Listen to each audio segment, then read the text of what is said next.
In this episode of America Fog of War, Brett and I sit down to have a conversation with historian Brad Gottfried, author of numerous books on the Civil War, with his most popular being his Maps of series.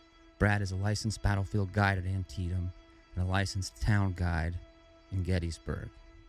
Together, the three of us will examine a campaign that takes place between September 4th and 20th of 1862, a campaign that results in over 40,000 casualties and culminates in the bloodiest single day of combat in U.S. history, as well as paves the road for Abraham Lincoln's Emancipation Proclamation. This is our conversation on the Maryland Campaign. Lee, just like during the Gettysburg campaign, he's desperate for supplies. Lee was always on. He was always successful.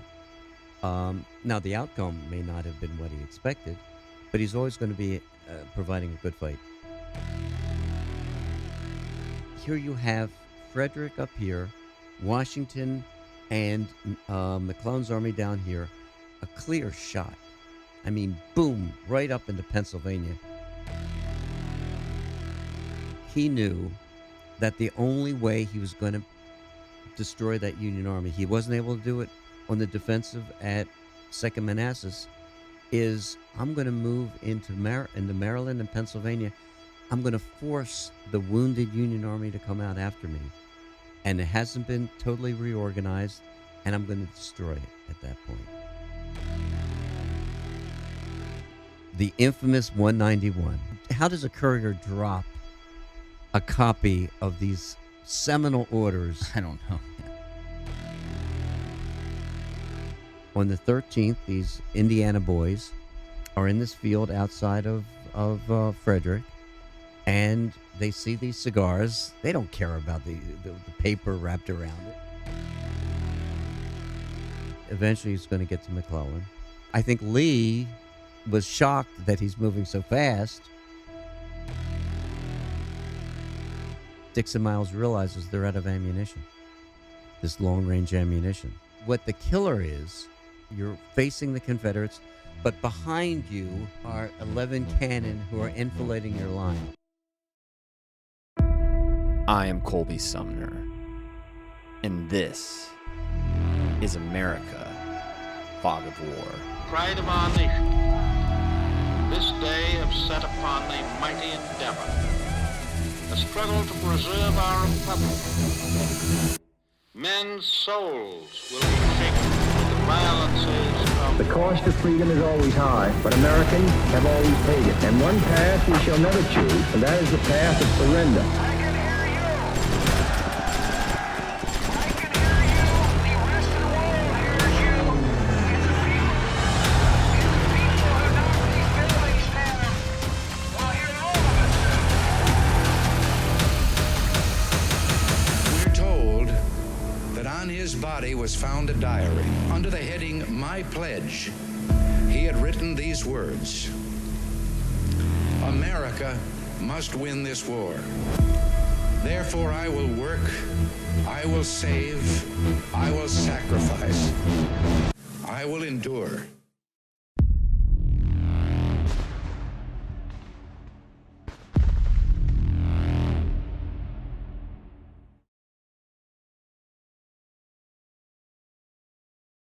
Everything with the Maryland Campaign begins with the end of Second Manassas and the aftermath of that. Kind of give us a brief overview, I guess, of how the story starts from there and Sure. set the scene for us. Well, let me go a little bit earlier. Okay. And if you take the Union side, you have a very frustrated President Abraham Lincoln, who's not happy with George McClellan. I wouldn't be either if I was Lincoln. Yeah. And, a very large army at the gates of Richmond, and is not able to pull off what everyone expected that he would. And so Lincoln is going to create a new army of Virginia, brings in John Pope from the West, whose reputation was probably his reputation didn't match his abilities. Let's put No, it well, this he way. had just captured I what's agree. the fort on the Mississippi that he just captured? Yeah, New Madrid. New Madrid. Yes, And so he's riding that. He's riding that fame a little bit. and I he's feel also like. the one who's encouraging Lincoln to bring in Henry Halleck from the West to become general in chief, which did not work out very well later on. But Mhm. anyway, and so and you have this nebulous situation where you have the Army of Virginia, and then you still have the Army of the Potomac that's coming north. And McClellan is writing to his wife, and he's writing to others. He's writing to Halleck and Stanton. I don't know who I am, what I'm supposed to be doing. And I think the plan was for the two armies to be consolidated under Pope, thinking Pope was going to be much more aggressive and is going to be more successful. Well, we know Pope got his behind kicked at Badly. yes, at Second Bull Run. Wouldn't listen to his subordinates. A lot of what he did apparently was thinking not so much looking at the information, but what I would do, what he expected the enemy the Confederates to be doing. And everybody knows a great general thinks not what they would do. What is their enemy going to do? Indeed. How do they think? Like Lee. would Exactly. oftentimes Lee do is that. Lee is the quintessential Yes. example of that. Very much so. And Lee, he is able to synthesize all these different pieces of information into something that's very coherent. Now, he made some mistakes, whereas Pope was getting all this and he just ignored it. Okay, so you've got McClellan then, who is kind of, his position's nebulous. He's going to be put back into the he's never really removed from the Army of the Potomac. I watched a lecture from Scott Hardwick, the guy Yes. that wrote To Antietam Creek, Yes. and he had said that Lincoln knew he couldn't just relieve McClellan of command. McClellan being a Democrat and very popular with his men, and a Very lot of much the so. country at the time, he just wasn't going to be able to get away with that. So the best Right. thing to do was just to take his army and put him somewhere else. Right. And now with Pope out of the picture, he had to do something. And if you think about Lincoln, McClellan had the two things that he really needed. One, he needed an organizer, someone who could take those two armies and put them together. And McClellan's the master of that. Yes. And number two, nobody loved their general more than they loved McClellan. They would go anywhere after him. So, I mean, what a combination. Right. But McClellan, and it's interesting, and I think part of the knock against McClellan is, I don't think he was a horrible general. No, I personally think he kind of gets a bad rap, and I think a lot of Indeed. that has to do with him being a Democrat And in the era. running against President Lincoln Lincoln. in 1864. I think that he was very very not conceited but arrogant. I think he was arrogant. I think he was Yes. a narcissist for sure. Oh, no question. The whole mentality that he could do everything better than anybody else. Yes. And that's from the beginning to the end of the story. He's like Right. that. But a lot of the things that people say that he's a failure on, if you really put yourself in those situations, you can really make sense of why he does a lot of the things he does, Yeah, with the exception yeah. of some of the delays in the Peninsula campaign. That there's some delays that he does in the Peninsula campaign where I'm thinking, now you're just making it easy for people to call you scared. you Yeah. know? Although, he also, I don't want to go all the way back to the peninsula, but one of the, my most recent book that I'm working on now is the Maps of the Peninsula in 7 Days campaign. I'm working on phenomenal. I'm working on Seven Pines and Fair Oaks. And here, who would divide his army? So he's got three of his corps on the north side of the Chickahominy River, and the other two corps are on the south side. Right. But he's been told by Lincoln that General Irwin McDowell is bringing his corps down, and he needs to move north to intercept it and combine with it. So some of it because he was given orders to act the way he was. But I think what happens is, and I talked to people about the Maryland campaign, and they are really off base in terms he was slow, he was methodical, he didn't do this, he didn't do that. He wasn't as slow as people think, Mm-mm. and we'll talk about probably Special Orders 191 and how he acted there. But, so I think he acted differently after the Peninsula Campaign 7 days because he knew he had the cloud over his head. Lincoln was giving him another chance, and he's not going to screw up. Right. You know, he had lost being general in chief, but he's going to do the best he possibly can. And I think he swallowed a lot of pride to do that. I think so as well. I agree with you on that. There is a difference in even in some of the correspondence, because on the Peninsula Campaign, he tries to send a telegram to Lincoln that's telling him to come down and do it himself, and the telegraph officer doesn't send it. He's he's mouthy almost, Oh, yeah. And you see a different attitude. You do. After You definitely after that. do. That's the Union side. On the Confederate side, you got Lee, who's had this major, major victory. I mean, he's outnumbered. And he's doing, some would say, some rash things. I mean, who's going to divide and he would constantly divide his army up. And he is going to do something that is very, very unusual. Usually after every battle, you have a rest period, whether it is, now Gettysburg was a little different, but even then you didn't have major fighting right after. Chancellorsville, you had that month off before Lee's going to do anything. Fredericksburg, etc. There may be some rearguard actions, but not a whole lot. Right. But Lee is going to take the bull by the horns right after the Battle of Chantilly, which is the last battle in the Second Bull Run campaign on September 1st. And it's amazing. He's got an army that has just won a major victory, but it's been beaten up pretty good. Second Manassas is brutal. Yeah. It's brutal. He's going to start marching his men up to Leesburg, beginning to get there on September the 3rd, and some of his men are crossing the Potomac River on the 4th That's into Maryland. crazy. You know how tired they were, hungry, beat up. That would have been, in the infantry, even nowadays, you take the good old M2 boot everywhere you want to go. Unless you're in a light armor reconnaissance unit or something. If you're in a regular infantry unit, you're humping it out, and you're so tired after a gunfight. And this is an Afghanistan gunfight. This isn't like so we're talking, a few hours maybe, not an all day, Not a all pitched night kind of battle. thing, 2 days in a row where Right. thousands of people are getting Yes. becoming casualties. Right. And you're exhausted, you're exhausted. So right. just even patrolling a few kilometers can be exhausting the next day. Yes. But to just pick everything up and go on a forced march, miles and miles and miles north, it'd be miserable.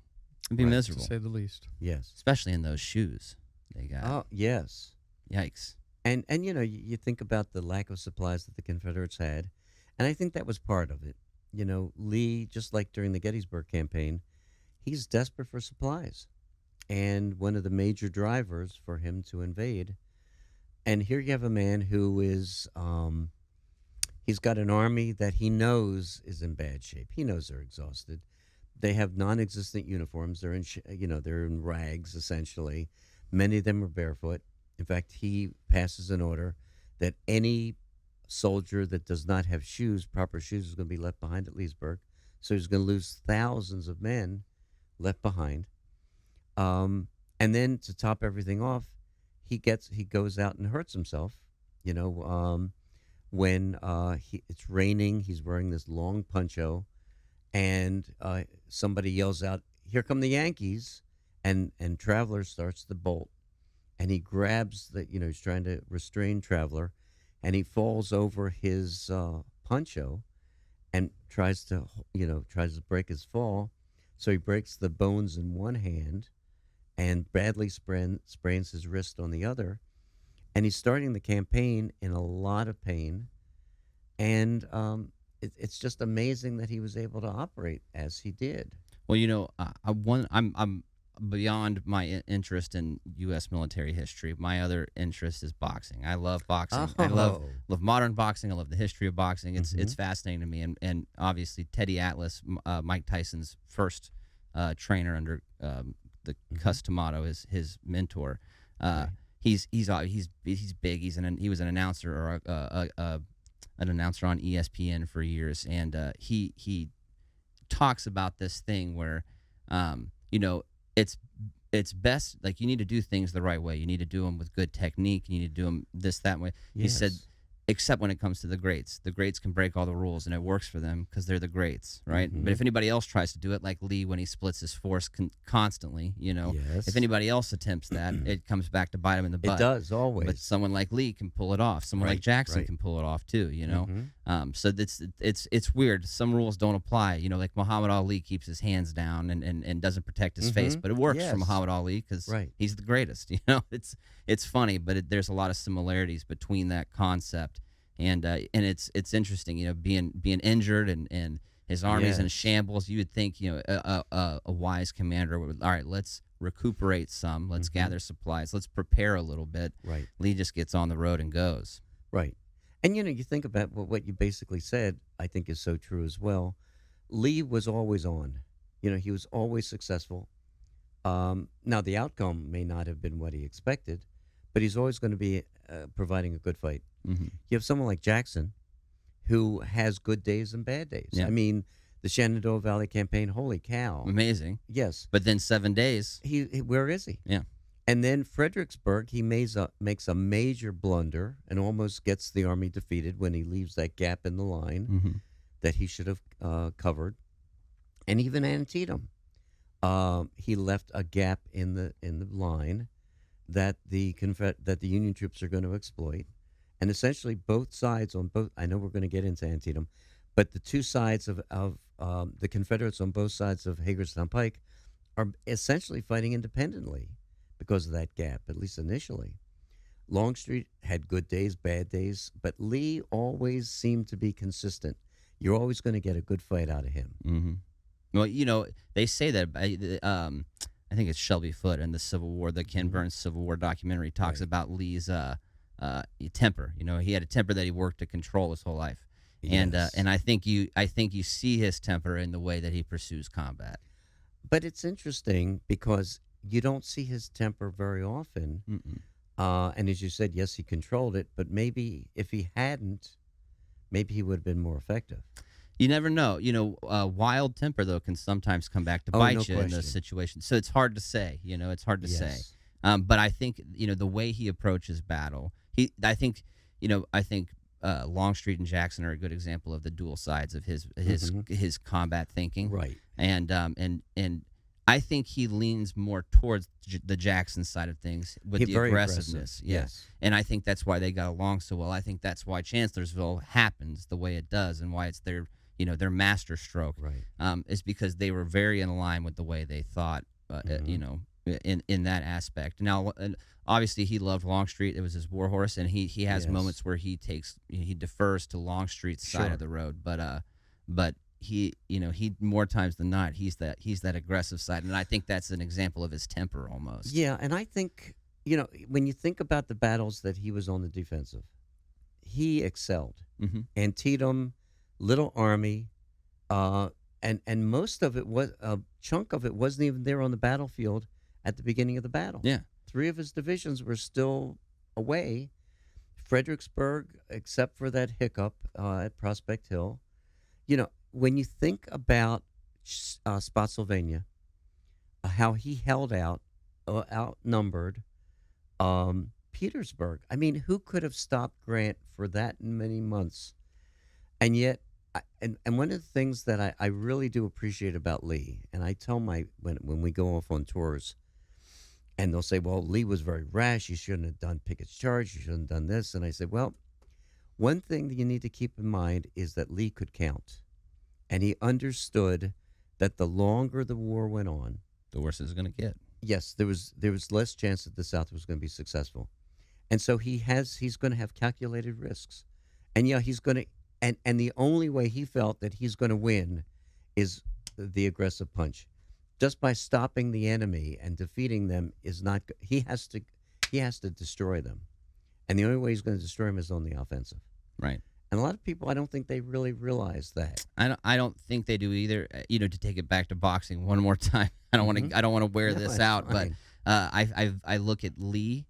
Comparing the two great generals, right? Lee and Grant. When you compare them against each other, Lee is Mike Tyson. Grant is Rocky Marciano, right? He will grind you down Yes. through the entire fight, and when you get to the end, he will not hesitate to put you down. Yes. Right. Lee wants to knock you out in the first round. No question about That's his goal. That's what he's head hunting the whole time. Right. And I think, that's kind of how I separate the two in my mind. Mm-hmm. And for the longest time, I mean, up until it doesn't at Petersburg, it works for Lee. It does. Because just like it worked for Tyson, right? Right. It's the same thing. And then Jackson talks about the whole about mystify your enemy and stuff. Use your reputation to your advantage. Mm-hmm. Mm-hmm. Every time Lee's winning the way he does, that reputation is just going up and no up question. and up in the minds of the soldiers on the Union side of the line. Yes. So when you're across the battlefield from them, you're not going to be able to help but have a little bit of base level of fear, Right. because of the things he's already done. True. So a lot here at Gettysburg, a lot of people will judge, Pickett's charge. Why didn't he do this? Why didn't he go around Yes. all the, but Lee understood at this point, he understood he was in Pennsylvania, a long ways from home. Supply Yes. chain is just completely non-existent at that Mhm. point.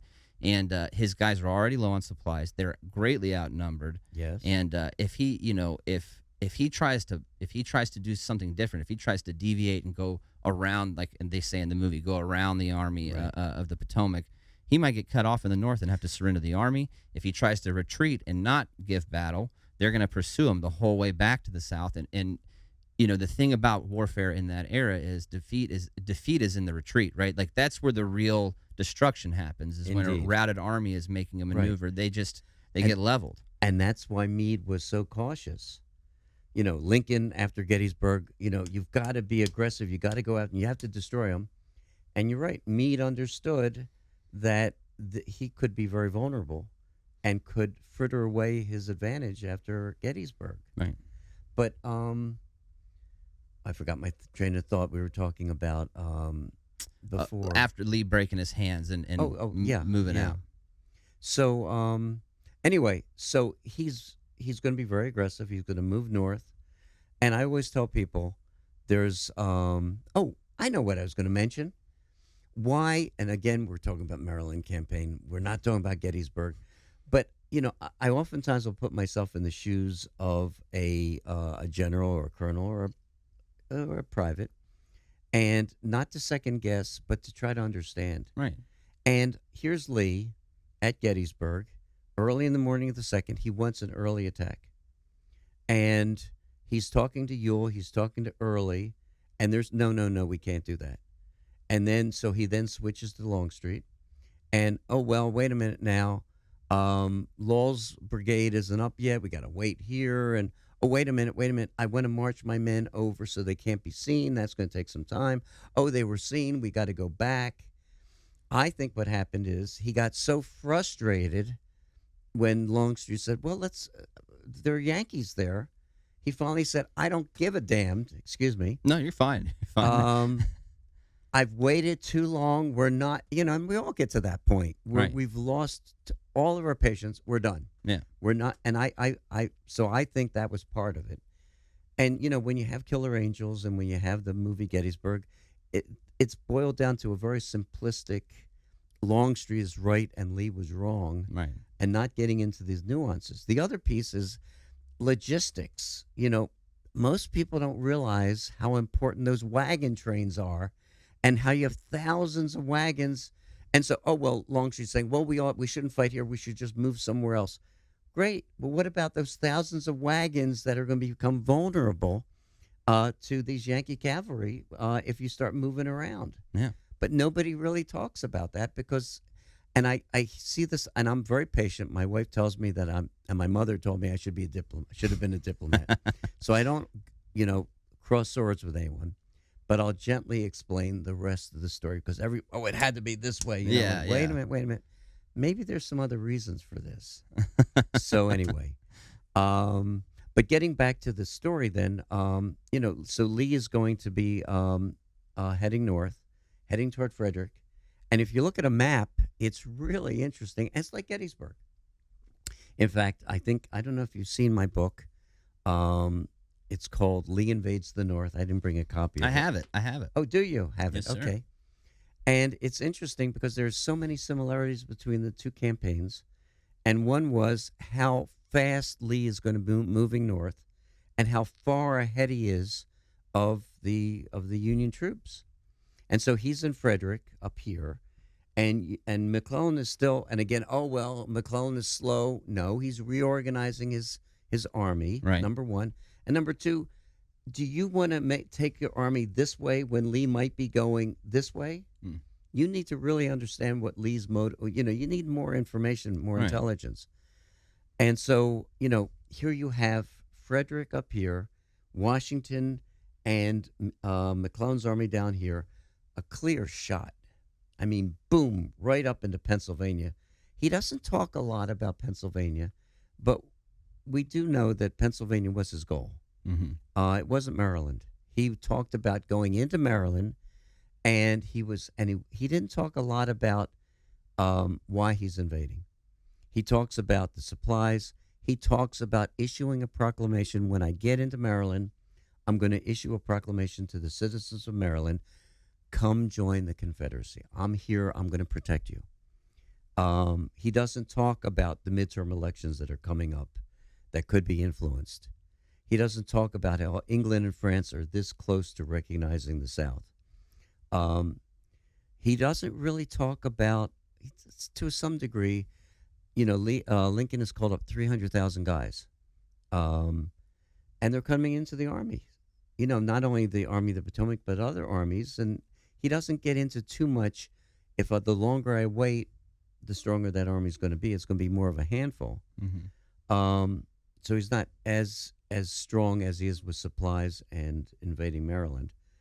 But it was just an audacious move to move so quickly. And I think part of it also is he knew that the only way he was going to destroy that Union army, he wasn't able to do it on the defensive at Second Manassas, is I'm going to move into Maryland and Pennsylvania.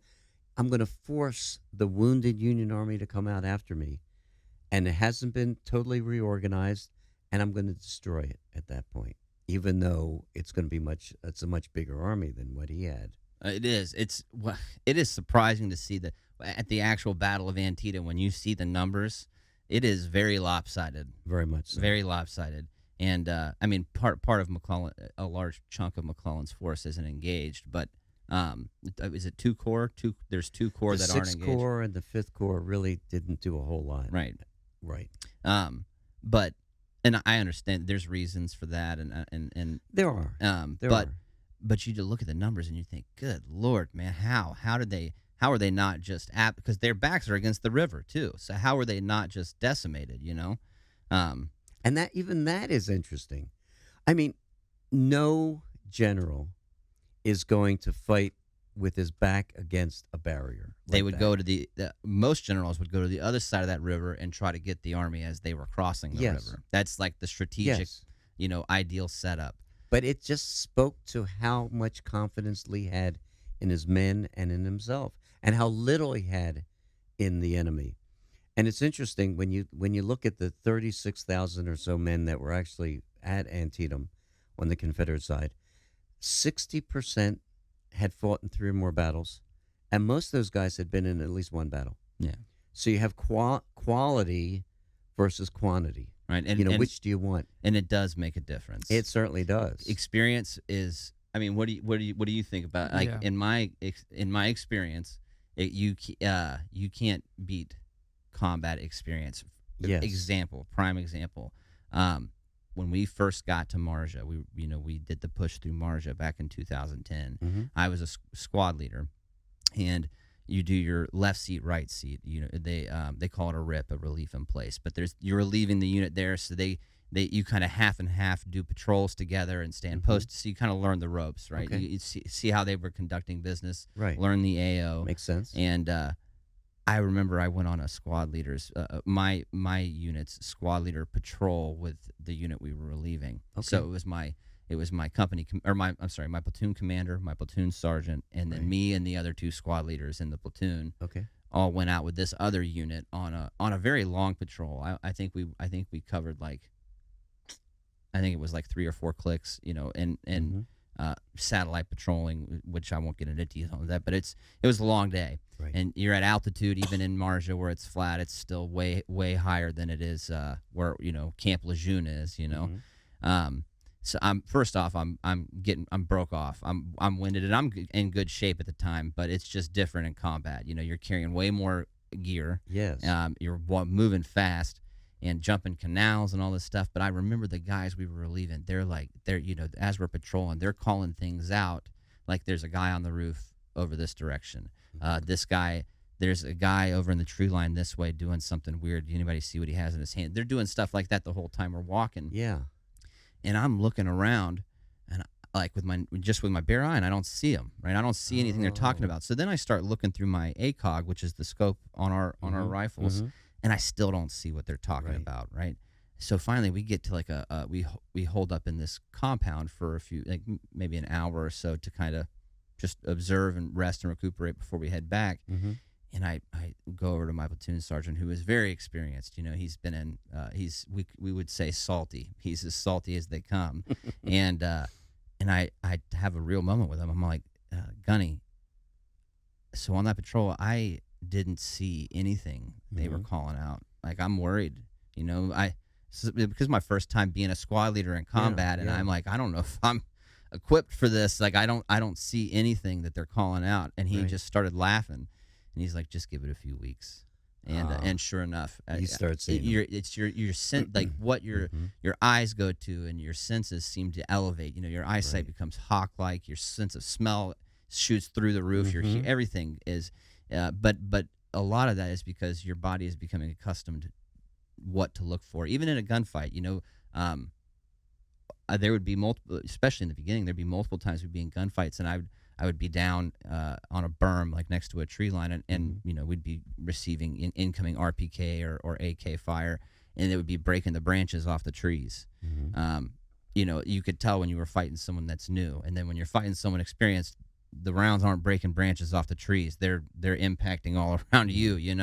And it's likewise on our side. I'm sure it was a very similar experience for them as well, coming from us. Sure. It's crazy how much even just one fight can wisen you up to the realities of and to the, I guess, necessities of what you would need to do to be effective on the battlefield. Certainly. But that was a long rant. I apologize, but it really struck me. I mean, do you feel the same way? Absolutely. I mean, experience is something you gain 5 seconds after you need it. So, there's always that aspect. And then we were also lucky coming in when we did in 2007 and hitting the fleet around that time, because a lot of our senior Marines were all in Iraq invasion Marines, Nasiriyah, Ramadi, Fallujah. A lot of those guys have been through there. So these guys leading us into combat as sergeants and staff sergeants, they had prior experience. And it was, I think, in my mind, really, really big. So for the Army of Northern Virginia, Yes. The fact that they have that much experience, because I am aware that the Army of the Potomac has a lot of brand new guys. They do. Especially a lot of the guys under Burnside. Well, yeah, although Burnside's men, they did have some experience in North Carolina. Right. But it was not heavy-duty fighting like what McClellan's troops were experiencing. About 17% or so of the Army was brand new. In fact, I think about the 16th Connecticut that's going to fight in the cornfield during the final assault. And they taught them how to load their rifles the morning of the battle. I mean, I can't even imagine. Good that. God, I would be so scared. I would be so scared going into that fight. You're already you're going to be scared regardless, but think about not knowing how to use the weapon properly or being confident with it. Even a modern day weapon where it's just tap, rack, bang, right? You load the magazine, rack it, and you go. Not like during the Civil War. No, where it's this intricate thing you have to do. Being confident with being able to reload quickly on an M16 is night and day difference from not being that. Right. I could only imagine what those guys were feeling like. So they're loading for the first time as these South Carolina boys are coming through the cornfield, and they can hear them coming through the cornfield. at coming toward them. I mean, I can't even imagine saying, okay, now what am I supposed to do after I am I supposed to pull that ramrod in and leave it in or leave it out, or it's just You amazing. lose a lot of fine motor skills too when Oh, you're in that yes. type of scenario and under that pressure. So No if it's not question. muscle memory, Yeah. Right. it's going to be very difficult to do. Yes. Yes. The cornfield. Wow.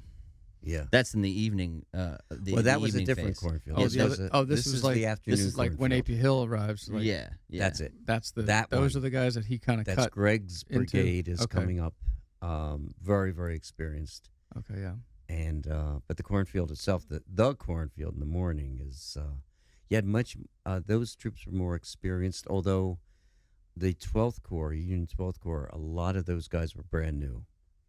And I don't know if we're going to get into that later on, but there's a guy by the name of Alpheus Williams who commanded a division at Gettysburg, at Antietam, and he was in temporary corps commander before Joe Mansfield was put in place. And if you read, I don't know if you've read his book, they're letters that he wrote to his daughters.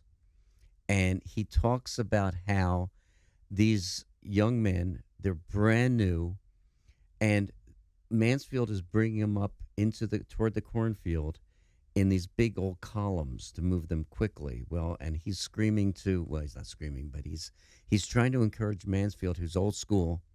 You can't move troops under this kind of artillery fire in these big blocks of men. Yeah, they're going to move faster, but if a shell hits over, you're going to have an amazing number of casualties. And Mansfield says, heck with you. But I think the key is here, he talks about how do you go from a column or a block, as they were, to a line of battle. And they had never done it before. They had never drilled. And that's hard. That's so hard. Marine Corps boot camp, they still focus very much on close order drill. Most of the other branches do a little bit, but not to the same extent that the Marine Corps does. Yes. You practice for 3 months to do one parade, basically exhibition when you go to graduate. Mm-hmm. You have final drill testing. That's kind of what you're doing the drill for. And it is a daily thing that it's hard. It is not easy to do. Right. Moving from a column into a battle line, that is a complicated movement. It is. And what I forgot what I was thinking, but so he says to these men, you see that fence line? Just run over there and form in front of the fence. That's how he got them. And it worked. Brilliant. That's brilliant. You got to make it simple. And he says to his daughters, he writes, they were totally confused. They were demoralized, but they were such good stock. He says, I know they're going to be good soldiers. They just didn't have experience yet. So it wasn't like they were malingerers. They weren't good. They wouldn't make good. He knew they were going to be good soldiers. They just we're used to basic training and weeks. They didn't do that back then, which is interesting. It really is. And if they did train, I mean, it was primarily marching. There's no physical, there's no physical workout program that they're putting them through, or they're not teaching them how to do take care of battlefield trauma wounds and stuff. It's right. Marching, solely, or shooting your rifle maybe. In the early phase, the guys before they go to First Manassas and stuff.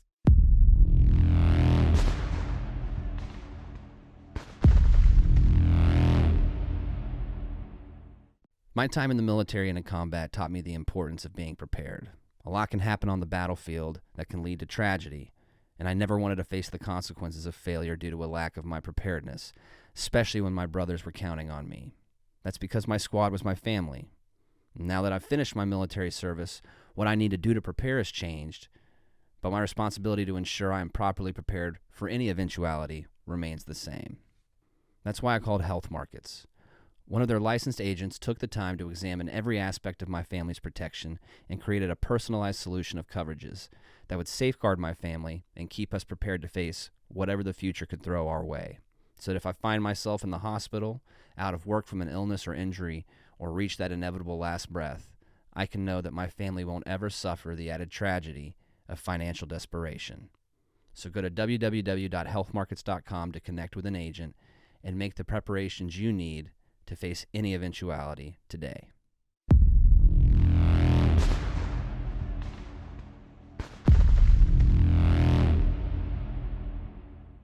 So they've moved up to Leesburg. Leesburg, yes. And in this time frame, he's making a very quick move. And he's losing men. He's losing lots of guys. This is Lee. Mm-hmm. He's losing guys, number one, as I mentioned, about the shoes. Stragglers. He's losing stragglers, but he's also losing a number of guys who said, wait a minute, why am I crossing the Potomac River?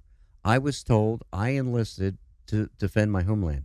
Mm-hmm. I am not going to invade the North. That's not what I signed. And they get away with it. That's a good point. And so so his army is dramatically going to shrink. And then once he gets over, and one of the reasons why he didn't want anybody without shoes is he knew, one, there were many more macadamized roads, Mm-hmm. and Which on would tear bare your feet, up, forget man. that. Yeah. And number two, he knew he was going to be marching pretty fast. Mm-hmm. And if they didn't have shoes, they're going to fall by the wayside and they're going to get captured. Right. At least you keep them in Leesburg. You still have them. That's right. Right. Save them for later. That's you know? right. And what happens is he loses so many guys because he's expecting, all this wealth of food, and these guys are subsisting on green apples and green corn. Oh, And you know what that does to your digestive tears you system. up. That would tear you up, man. And it did. And so after the battle, his numbers will actually swell as more and more of these stragglers are coming back to his army, who had fallen off by the wayside, who are behind trees. But during the battle, to have about 36,000 guys is just, he never had such a small army. No, that's, and against such a large one, because McClellan, how many does McClellan have? About 58,000 or so. Pretty close to 60. That's a big Oh, difference. Yes. But That's it didn't scary to think about. But it didn't deter Lee. Mm-mm. The fewer the better, I guess. Right. Well, I think about 20,000 guys, which is roughly what he outnumbers. McClellan outnumbers Lee by. Mhm. That's a football stadium, a big football Yes. stadium. You think about, that's a lot. That can really sway something. And if this was, any other commander in this era from the Confederacy, that's the end of the Army of Northern Virginia. That, and also I don't think they would have taken on those odds. No, I don't. I think they would have retreated, scurried as fast as they can. I think so too. That's what kind of sets Lee apart, though, and that's why he becomes who he becomes. Yes, indeed. But anyways, it's just fascinating. So he's losing guys. Right. How does the rest of this play out for us? So he gets to Frederick. He's got nobody in front of him. He's got a clear shot into Pennsylvania. And he looks over and sees Harper's Ferry, and he sees it still has its garrison. And in his wildest dreams, he's saying, what the heck is going on here? Because if you've been to Harper's Ferry, Mm-hmm. Yes. you know that it's indefensible. Oh, there's no chance. But beyond the heights all around on every side of it, if you're in the town, you're on the bottom of that triangle piece of land, and you have a river on your board, on all sides. But of you. yeah, you got river. You got the Shenandoah River. You got the Potomac River. And if Lee gets guns up on Maryland Heights and Loudoun Heights, and takes Schoolhouse Ridge, it's over. It's over. There's no chance. You have no chance. He says there's no way that that garrison of 12,000 guys will remain there. No way. And he gets to Frederick on the 12th. On the 7th and 8th, and he's looking over. And he says, "Holy crap, they're there." Now, did the guys in Harper's Ferry know that Lee is where he is? Yes. How do they find out? Are they sending patrols out on a regular basis? What's happening is that Harper's Ferry is part of the garrison. Is part of what's called the Railroad Brigade, and the Railroad Brigade under Dixon Miles. Colonel Dixon Miles, who's an interesting story in and of himself, actually commanded one of the 10 regiments in the U.S. Army, regular Army, at the onset of the Civil War. So, 1 out of 10, and here he is. You would think he would be a major general by now. Right. Is he related to Nelson Miles? No, I don't think so. And so the bottom line there is that he wants to withdraw, but that railroad brigade that is defending the B&O Railroad is commanded by General Wool, John Wool, whose department extends from Baltimore in that region. And Halleck is telling Wool, you will not evacuate Harper's Ferry. That McClellan is coming up, and if necessary, if Lee decides that he wants to capture it, don't worry, McClellan will come to his aid. And so, Dixon Miles isn't happy about the whole thing, but he's sort of stuck. Yeah. And, you think about this, and again, people are going to second guess, and they're going to say, oh, Lee screwed up. If he hadn't gone over, stopped the invasion, gone over to take Harper's Ferry, he could have been in Harrisburg. He could have been marching on Philly. He might have got stuck up there too, though. You Maybe. never know. That's the thing we about just don't know. second guessing it. But what they don't understand, a lot of people, is why did Lee launch this invasion? And it was supplies. He needed supplies. There are tons and tons of supplies. There are 50 to 70 cannon there. Are you going to let 12,000 Yankees, vulnerable Yankees, just sort of be there without attacking them and capturing them? And also what he will say is, now what he said, he never really talked about the supplies. He gave two reasons for why he attacked Harper's Ferry. One is that as he's moving north, he didn't want that garrison of 12,000 men in his rear. Right. They could cause some damage. Well, interrupt his supply chains at a minimum, at least. Yeah. The reality is they were ill-trained. He had more to worry about the Army of the Potomac than this garrison that is not going to go after him, number one. But all right, that's one. But second was more realistic. His line of communications was through the Shenandoah Valley. And who's at the mouth of the Shenandoah Valley? Harper's Ferry. So he felt I had to reduce it. And that changes everything. The whole campaign shifts at that point when he makes that decision on essentially the 9th of September. I'm going to stop the invasion. And again, talk about rash or audacious. I'm going to subdivide my army into pieces in enemy territory, a little army to begin with, and I'm going to send Stonewall Jackson over to Harper's Ferry in pieces. He's going to take his division, his wing, so to speak, with three divisions, and they're going to go to Martinsburg. They're going to come around, and they're going to attack the town from the west. He's going to take Lafayette McLaws, who's going to be he's normally under Longstreet's wing, but he's going to pull him from Longstreet, and he's going to send Lafayette McLaws and Richard Anderson's division down to Maryland Heights, down through the Pleasant Valley, to hit him from the east, northeast, and he's taking John Walker's division, separating that, and they're going to be coming up, crossing into Virginia, and attacking from Loudon Heights. So he's sending 2/3 of his men, 6 of his 9 divisions, are heading over, and he's left with 3 divisions.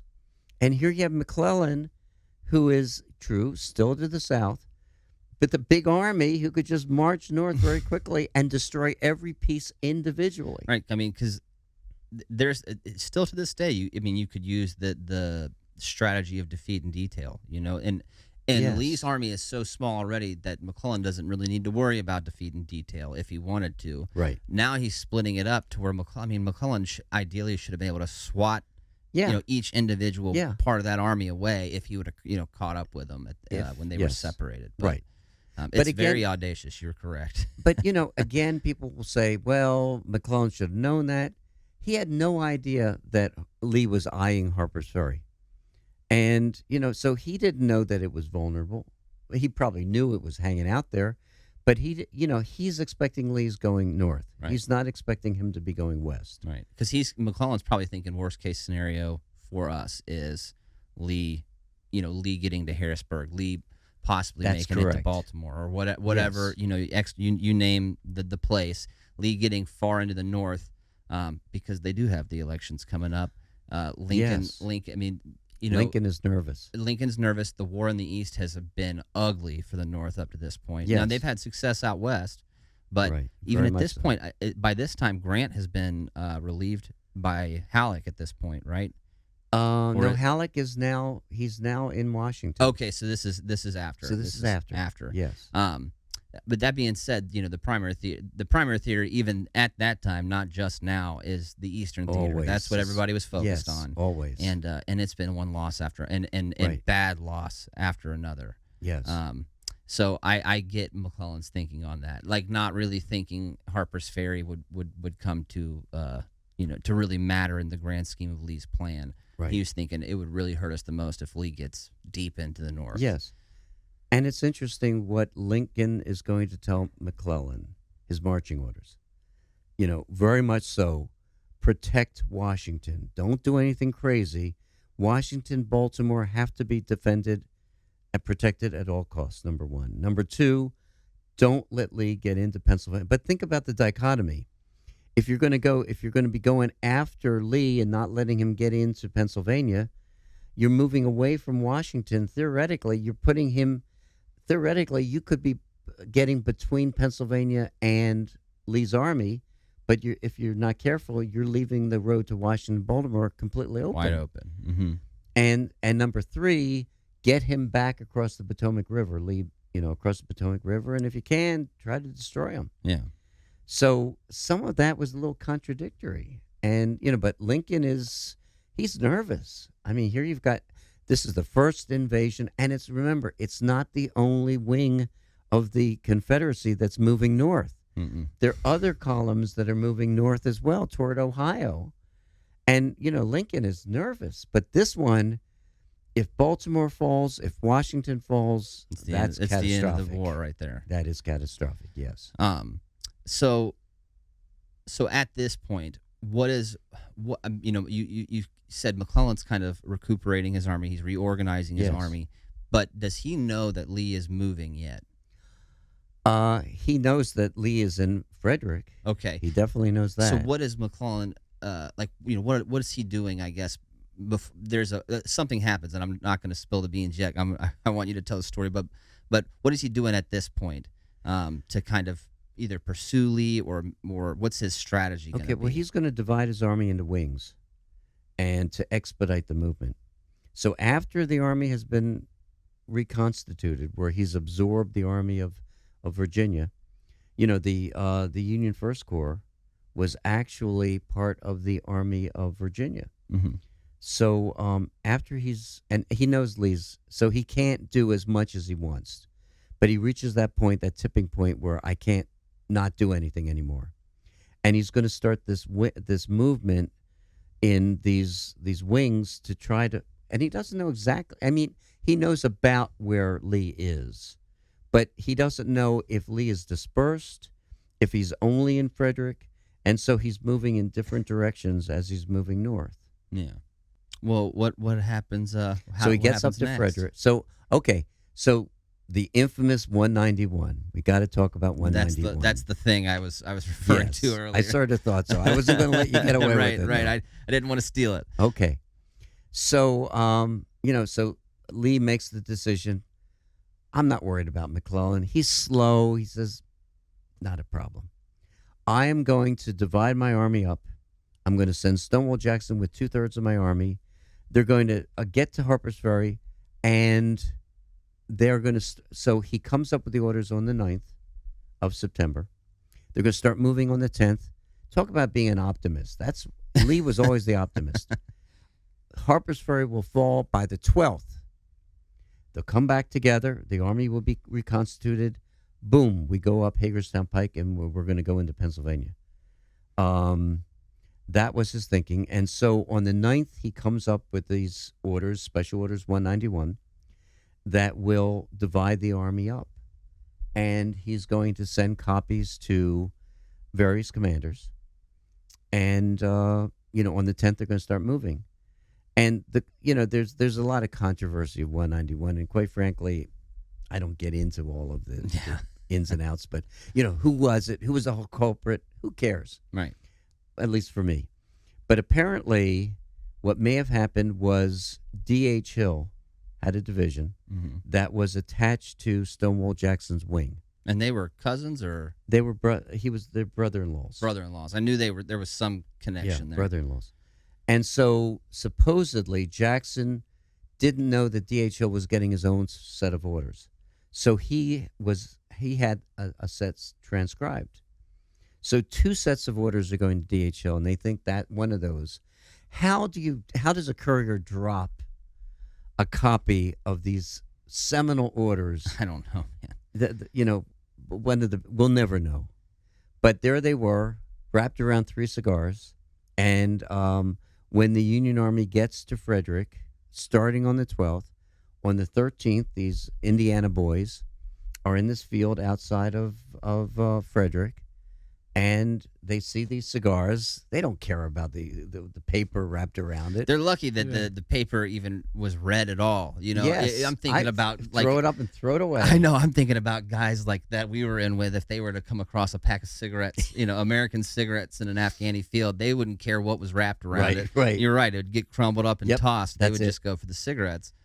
But so that's what happened, and these now, fortunately, I think he was a Sergeant Blouse or Blunt. I can't remember his name, but he realized the importance of the orders, and so he's going to send it up through the chain of command, and eventually he's going to get to McClellan. And a lot of people will say McClellan, he was slow. No, McClellan, apparently he found the order. He received the orders. They think maybe between 1 and 2 o'clock in the afternoon he receives them. And I always think back to the movie A Bridge Too Far. Mm-hmm. I don't know if you remember. Oh, yeah, absolutely. And I don't know if you remember the scene where a glider has crashed, and in that glider is all of the Allied plans and all of the maps. And so one of the officers is bringing them to the General Field Marshal, and he says, "We have the plans of the Allies." And he says, "That's all bogus." He says, "That was just planted. I'm not even going to look at those." And McClellan really had to figure out a lot of things. Number one, were they valid? Was it a ploy? Or, yeah, is it a decoy of some kind? That's number one. Number two, they were in, it says the 9th of September. It's the 13th. They could have changed They since could then. have changed. It talks about McLaws and it talks about D.H. Hill, but it doesn't give numbers. It talks about where they're going. Yeah. But he knew the most important thing was he knew emphatically and definitively Harper's Ferry was in trouble. Whereas he may have suspected it, now he knew it. Mm-hmm. And he knew he had to move quickly. And the knock he gets from people that I consider to be maybe they don't know the whole story, I won't call them uninformed, is that it takes time to validate. It takes time to start planning.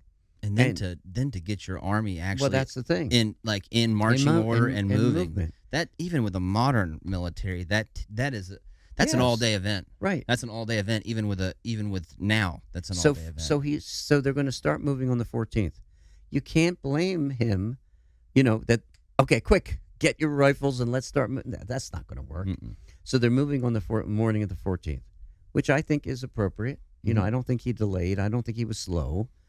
I think Lee was shocked that he's moving so fast, and they are going to try to defeat Lee's army in detail, number one. And number two, to save Harper's Ferry.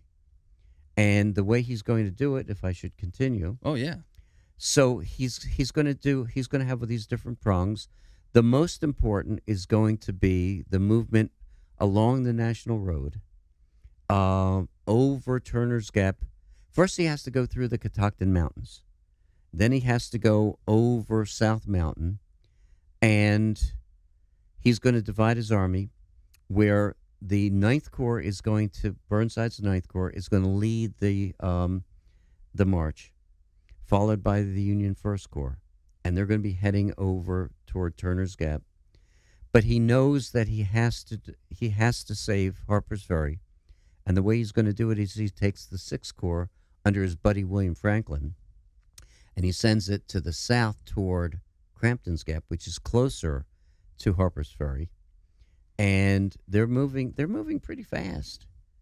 And so what happens then is an epic, and most people don't realize. They think, oh, there's only one big engagement during the Maryland campaign, and that was, and no, I love talking about the Battle of South Mountain, the battles of South Mountain, because the battlefields for the most part are pristine. You can go over there and you can see what those, stone walls at Gettysburg. Again, I'm not denigrating Gettysburg, but there's been so many people knocking over those stone walls and they're having to be rebuilt. The stone walls at South Mountain are the same stone walls that have not been rebuilt because there's nobody climbing on them. Isn't that amazing? It is amazing. That's amazing, man. It is truly. And so you're going to have a number of engagements on the 14th.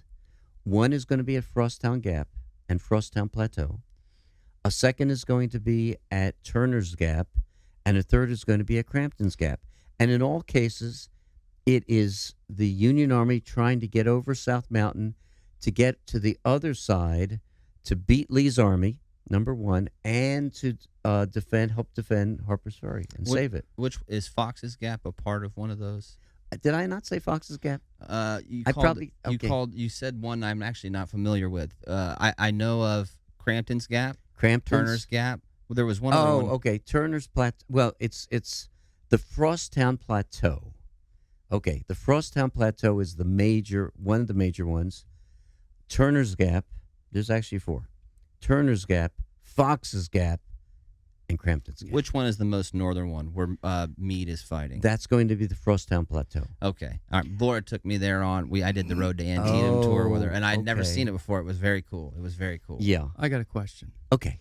So with all these Union troops running into Lee's army and all these different locations, at some point, does Lee realize that maybe D.H. Hill never received the orders? Where did the orders go? Like, does he have someone going somewhere else that maybe they're not in the right place and think, why is he there?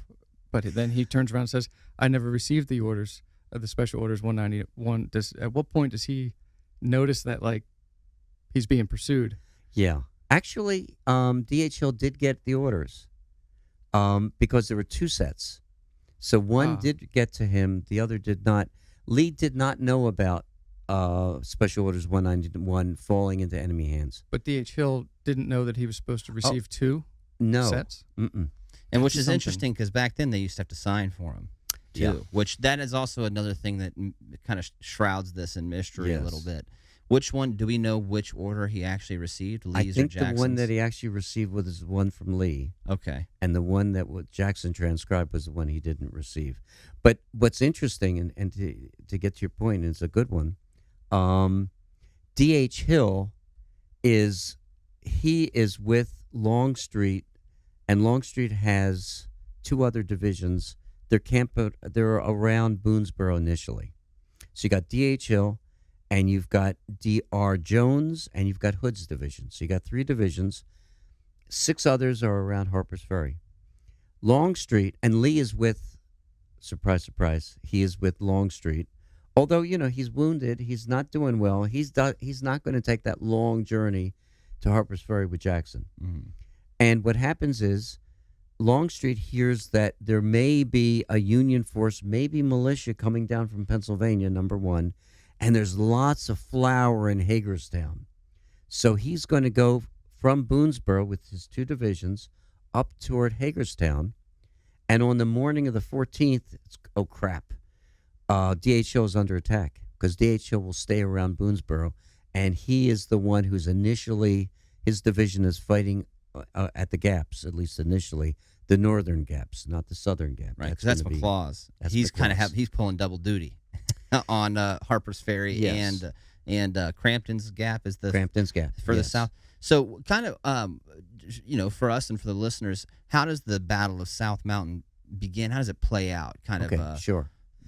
So what happens is you have the 9th Corps crossing the Catoctin Mountains, getting into the valley, and they're actually heading up the Route 40, alternate Route 40, which was the national road. And what happens is they encounter the cavalry commander is Alfred Pleasanton. Mm-hmm. He says the rebels up at Turner's Gap, because that's where that road goes right up through Turner's Gap. Mm-hmm. They're rebels there. But if you take a loop around, there's another gap called Fox's Gap, only a mile away, and it seems to be undefended.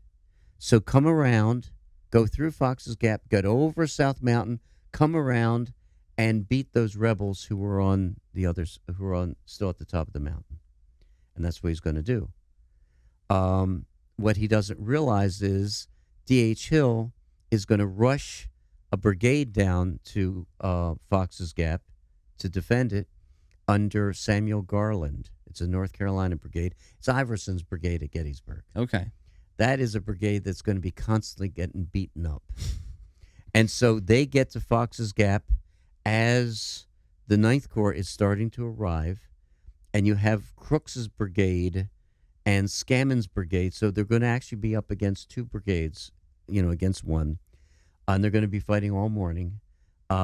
George B. Anderson's brigade will also arrive.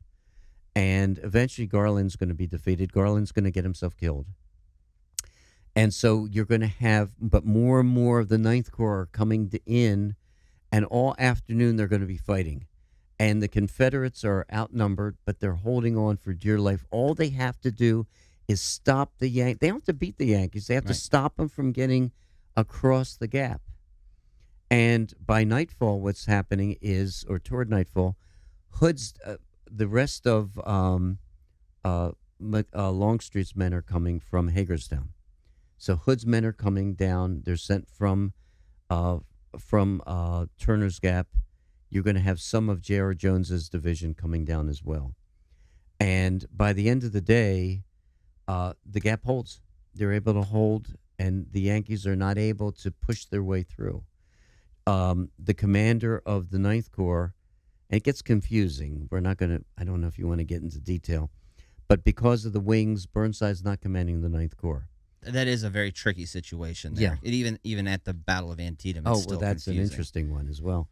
But it's Jesse Reno who commands the Ninth Corps, and he's going to get himself killed in the evening as night is falling. Some say it was friendly fire, could be the 35th Massachusetts. Some say it was Hood's men, but the Confederates hold. What's happening further north, and this is not going to be until later in the afternoon, you have the First Corps coming down the National Road, and most of them are going to peel off to the right. And so you're going to have Reynolds' division peeling off. You're going to have Hatch's division peeling off. And they're going to take not a road over, but they're actually going to climb up the mountainside, literally in many cases holding up by twigs and trees and pulling themselves up. And here you have Robert Rhodes's Alabama Brigade strung out, trying to hold on desperately, one brigade against essentially most of a corps that's coming up. And they're going to be beaten pretty badly.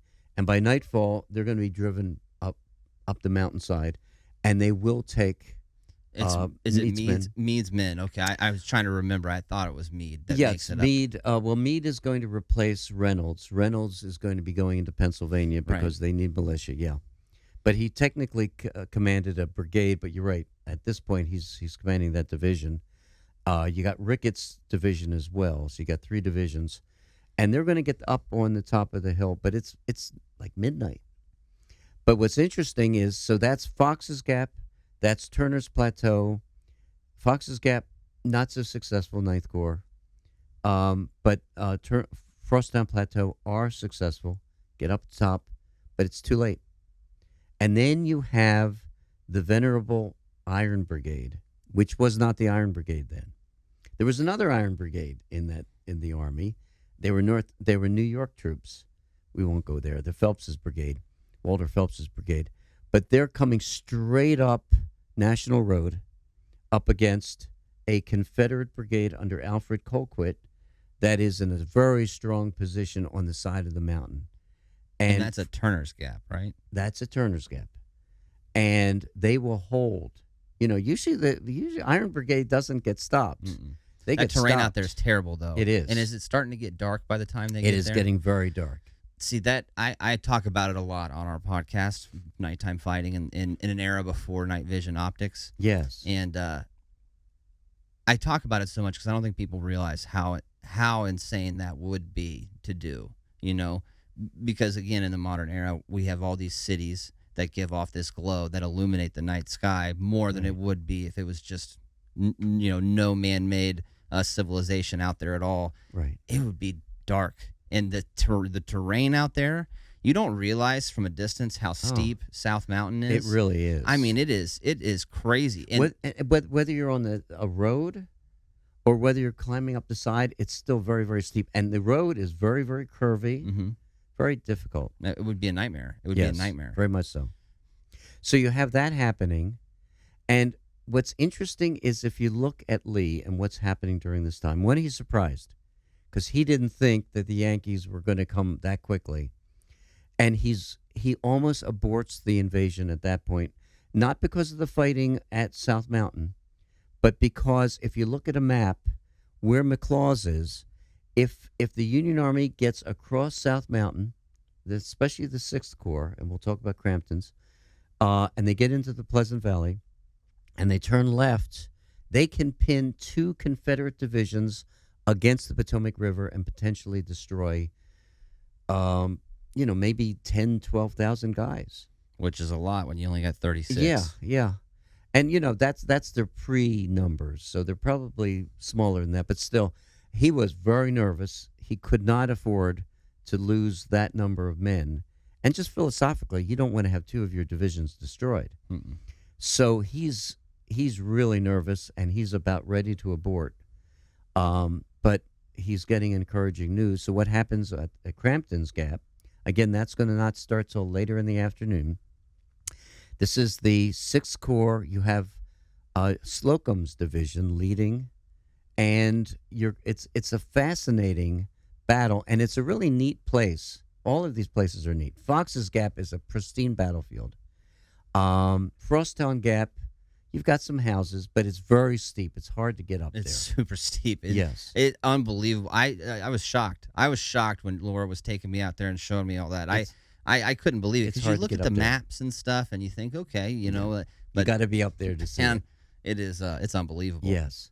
So Crampton's, what's happening is you would think that the defense would be up on the mountainside, right? On the top of the mountain. with an advantage of Yes, a height. Height advantage. It was actually a cavalry commander who started the fight. His name was Thomas Munford. He commands a brigade of Confederate cavalry, Virginia cavalry, and he's taking position at the base of the hill. And here come reinforcements. Parham's brigade will join him, and Parham says, "Okay, well, and he was actually outranked by Munford, and Munford is going to make his defensive line behind a stone wall at the base of a hill. He's got about 1,200 guys against probably at least 6,000 that Wow. Slocum had, but Slocum has to advance against an open field, along an open field. These guys had never been victorious before. One of the books I've written was on the 1st New Jersey Brigade. They'd been beaten up every battle they'd been in. And here they are in this open field in Slocum's division, and they are told to charge. And they see the rebels behind the stone wall, and they just go nuts. I mean, they're not afraid. They're actually in a frenzy. They're yelling out Kearny. Kearny was the original commander who was killed at Chantilly. Mm-hmm. They're yelling out 2nd Manassas, where they got beaten up pretty good. And nobody could stop them. This whole division, nobody's going to stop them. And the Confederates behind this very small unit, behind the stone wall, starts running up the hill because they know they can't stop them. And the Union troops are in a frenzy. I mean, they're killing them. They're bayoneting them. They're shooting them in the back. There's no quarter. Meanwhile, McLaws is sending more reinforcements down. Now, you have to understand, McLaws knew that Crampton's Gap was an issue, but so is Brownsville Pass. So you got two possible places that the Union Army could try to come across. Semmes had three brigades that he has to stop the Yankees from getting. He has to simply hold them back because Harper's Ferry is very close to capitulating. If he can hold them long enough, doesn't have to defeat them, just needs to hold them. And so Semmes says, I think they're going to come across the Brownsville Pass. So that's where he has most of his men. He sends Parham over to the Crampton's Gap, and he guessed wrong. And so he's quickly sending men over.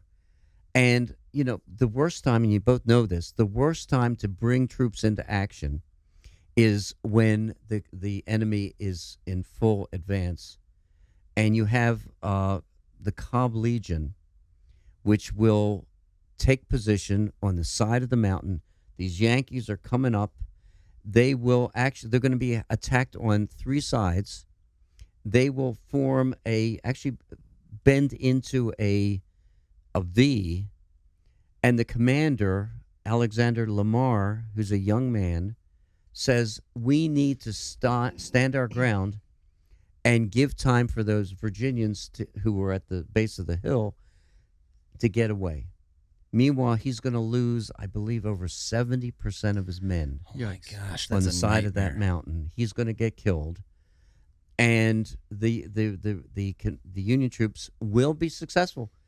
They will be fighting at the top of the mountain, desperate rearguard action.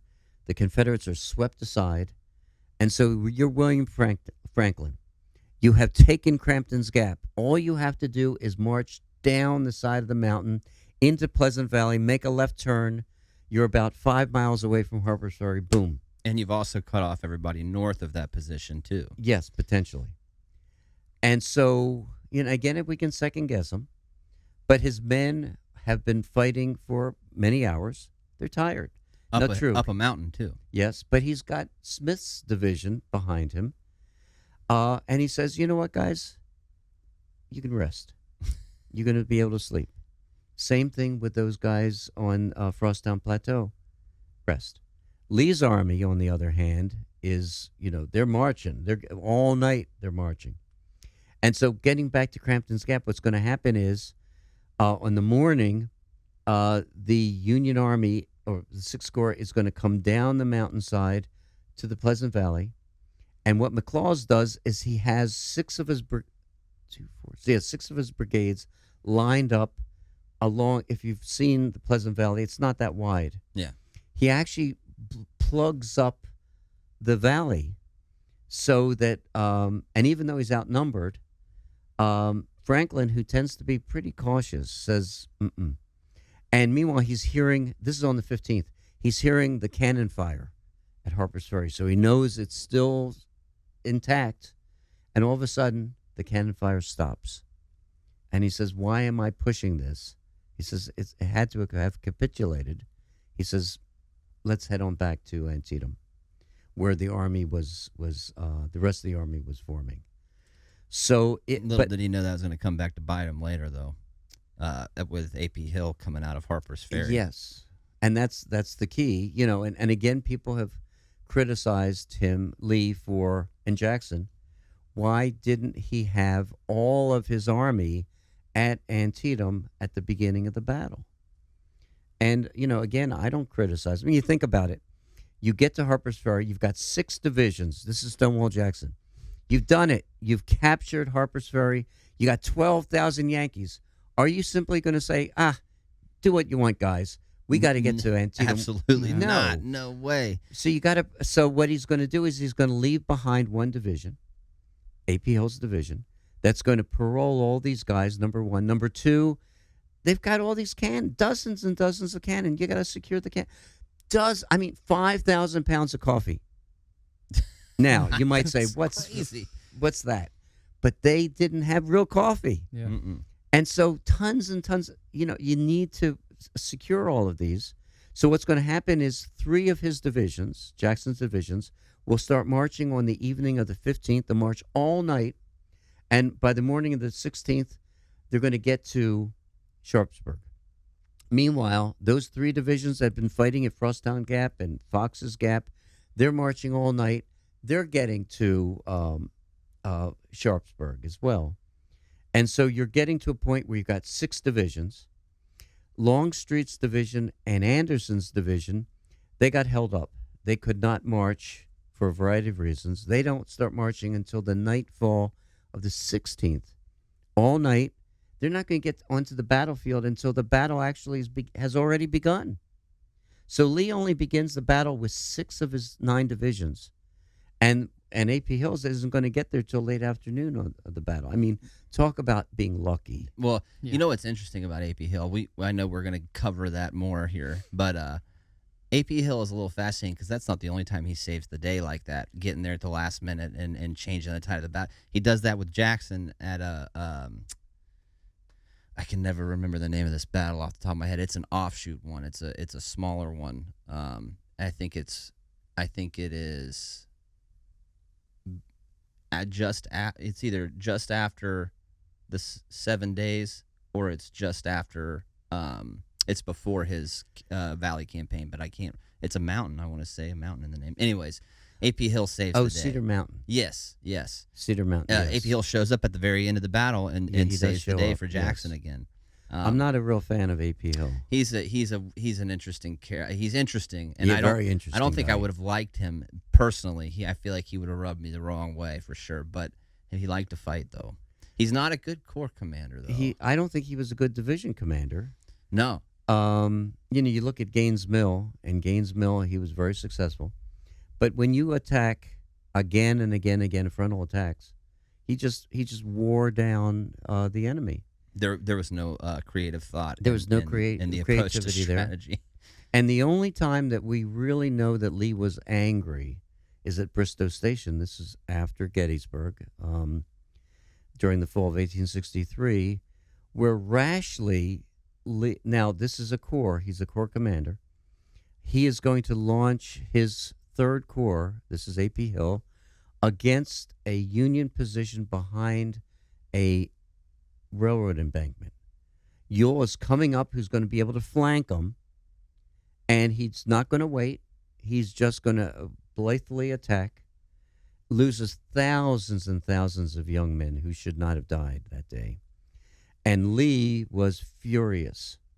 And all he said to him, and they're riding around after the battle, and they're seeing all these casualties, all these dead men. And the Yankees got away, by the way.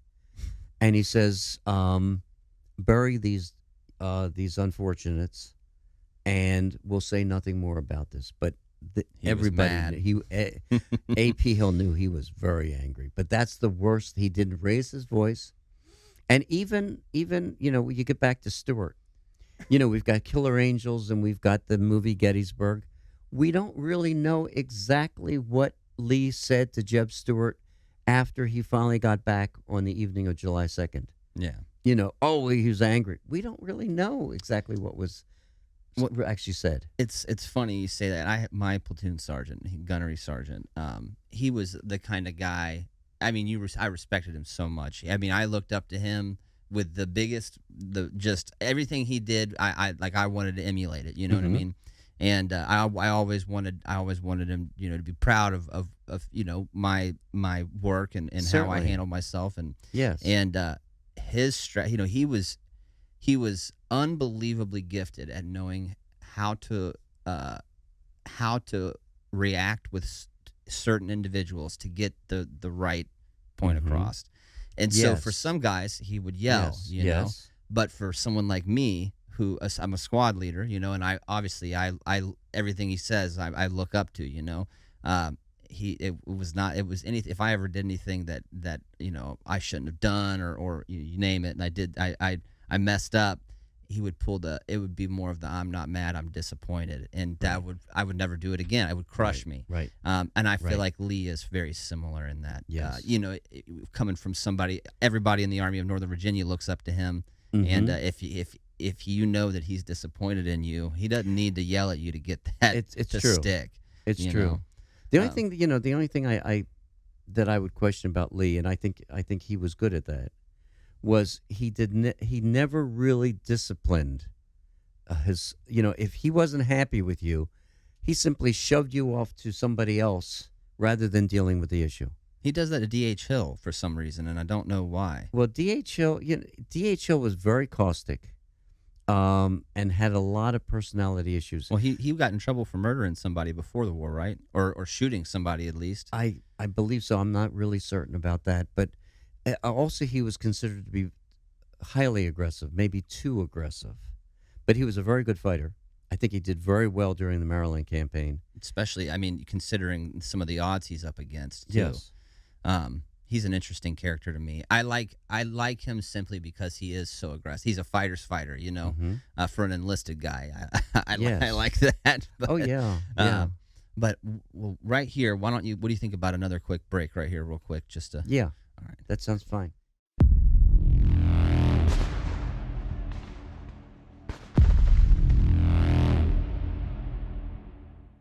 This episode brought to you by Civil War Trails. With over 1,300 sites to explore across 6 states, Civil War Trails is the world's largest open-air museum. Drive the Gettysburg Campaign turn by turn.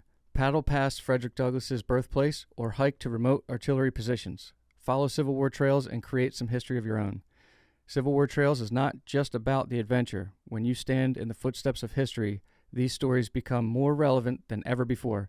Visit civilwartrails.org to request a brochure today.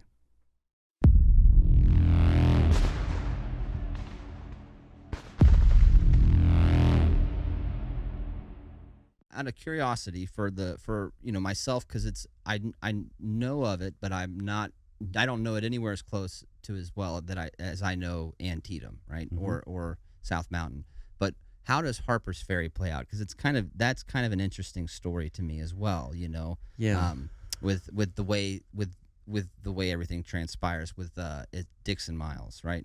Right. And him being killed, and Yeah, very unfortunate. Although maybe it was good that he didn't have to suffer through the indignation of being the scapegoat. right, because what did they call there's a particular brigade that leaves there that makes that kind of Ward's brigade. redefines themselves here at Gettysburg, right? Oh, yes, the Harper's Ferry Cowards. The Yellow Legs, right? Is that what they call it? The Yellow Legs, or they had another slang name for them, but yes, the Harper's Ferry Yes, Cowards, who did very well here right? at Gettysburg. And I think that's part of the. I know a lot of movies and books will play it up as that was like they were motivated by that, but I think that there's probably some truth to that they wanted to get past that reputation of being the cowards of Harper's Ferry. Right. But anyway, so how does Harper? Because we know Jackson has the 3 elements So they're positioned. coming from 3 sides. Yeah. And the key is the heights. So they're trying. Dixon Miles is trying to make sure that the Confederates don't get on those heights. He's not worried about Loudon Heights. He feels it's too far away, and it's too steep, They won't be able to depress their cannons, and they enough. won't be able. And they're not going to be able to get up there. So he doesn't even defend that. He's going to send a brigade up under Thomas, and I'm blanking on his last name. But he's going to, and he was an attorney before the war, and he gets up there with a brigade, and he wants to fortify, certain positions, and Dixon Miles says, no. He wants a battery. No, you can't have it. Everything's no. And so he's actually fighting with his one hand behind his back. And what happens is, as he expects, the Confederates are going to come up and start marching along. It's called Elk Ridge. And at the bottom, at the base of Elk Ridge, that's overlooking Harper's Ferry, is Maryland Heights. Mm.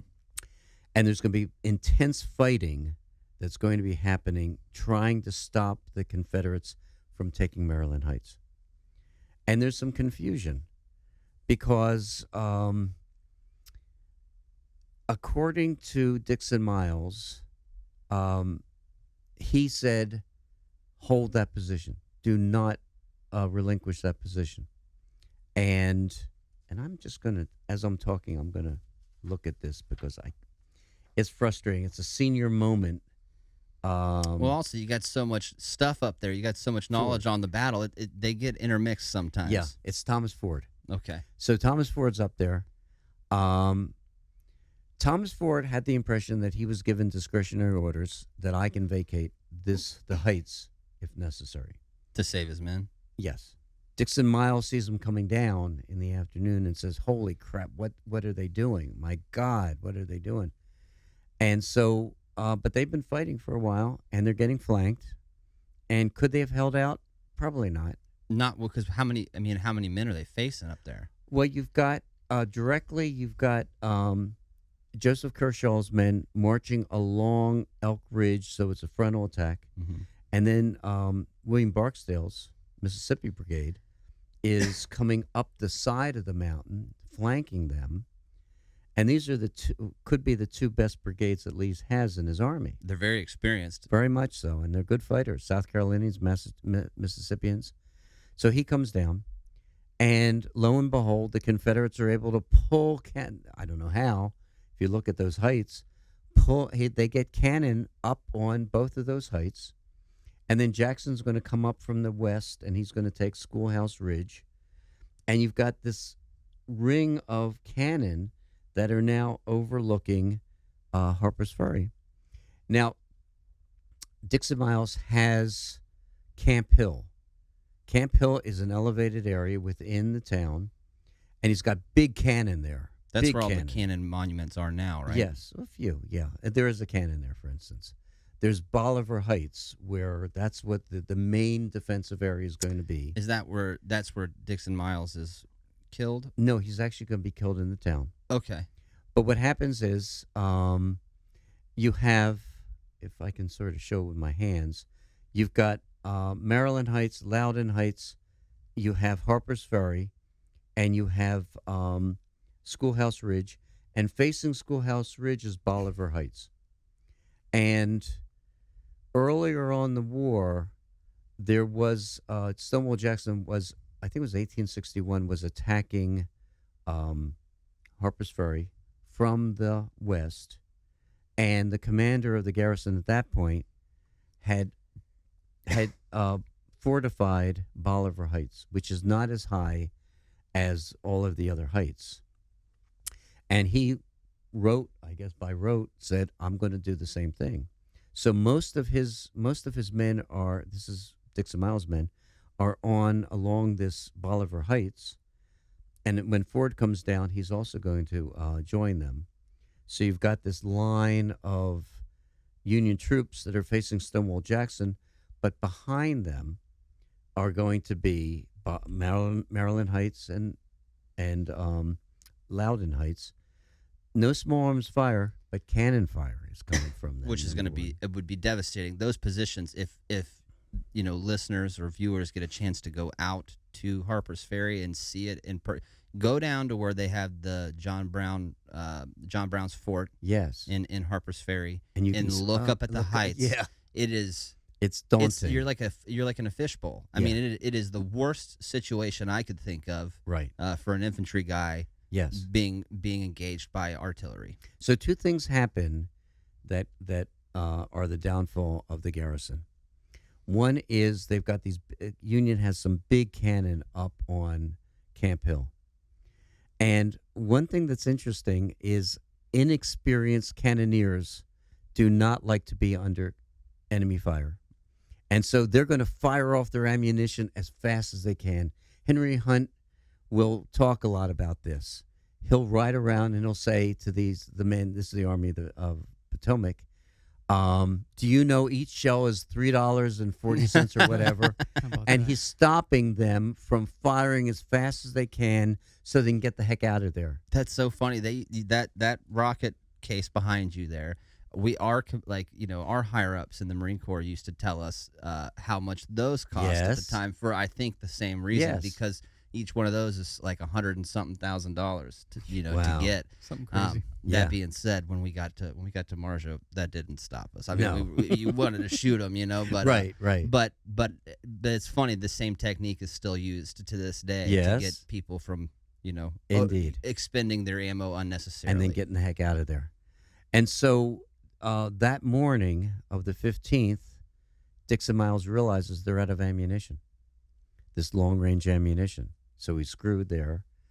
And then the initial line on Bolivar Heights, the main defensive position, was, let's say, here. And it's very rough terrain by the Shenandoah River. And he said there's no way that Confederate troops, infantry, are going to be able to get over that rough terrain. So my line's going to be here. It's not going to extend.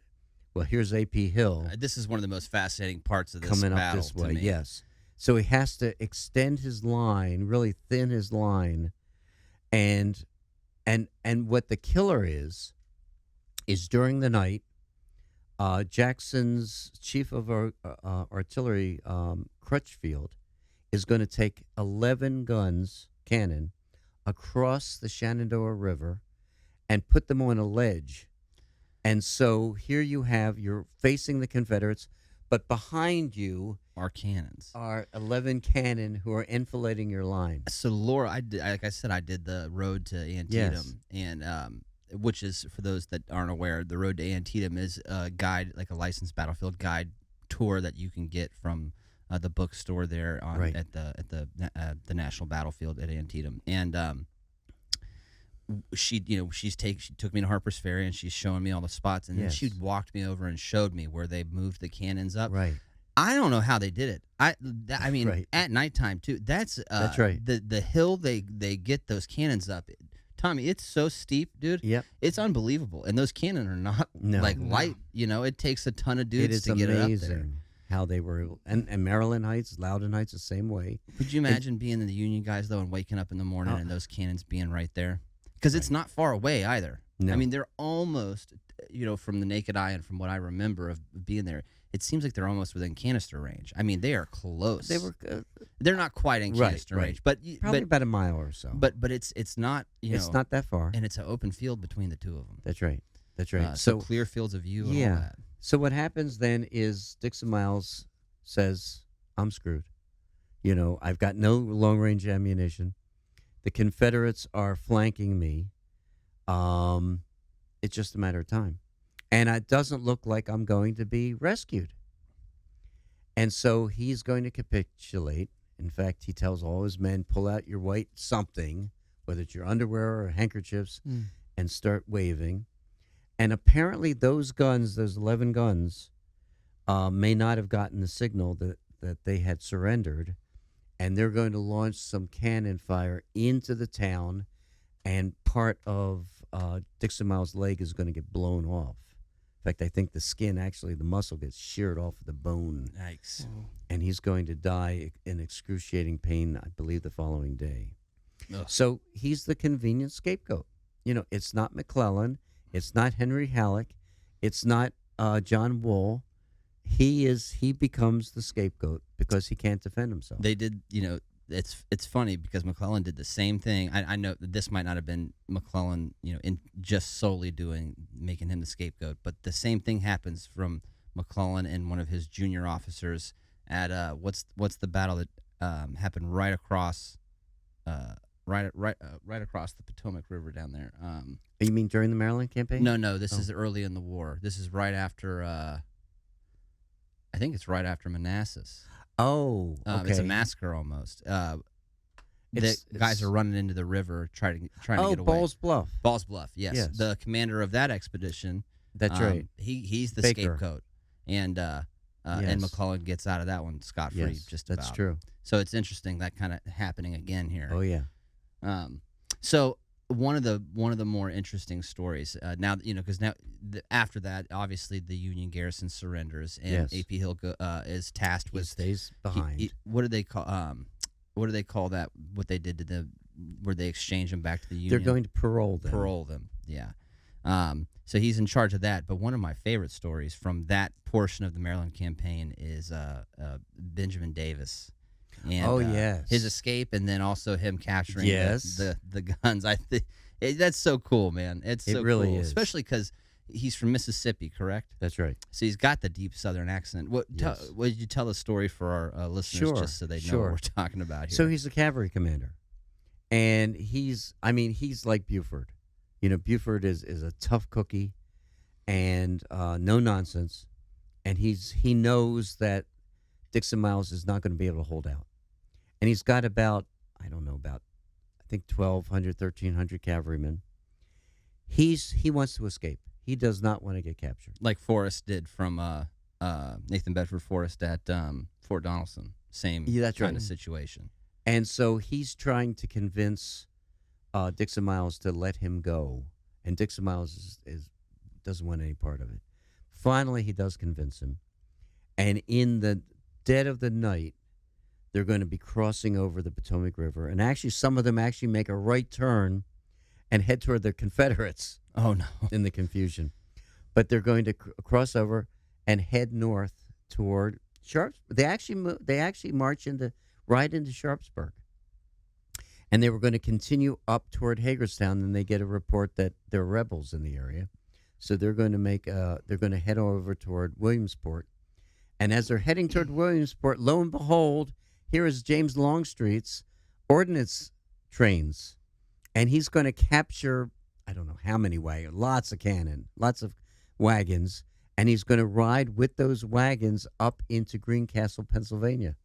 And how he evening. does it is so funny too, because it seems like something out of a Disney movie almost, like the older, like the Davy Crockett movie and all. It seems like something funny that would happen almost, because from my understanding, him being from Mississippi, he's got this deep Southern accent. Yeah. They ride up on this convoy in the middle of the night, and they can't see the uniforms that they're wearing. Right. And he tells them in his Southern voice to change directions. Right.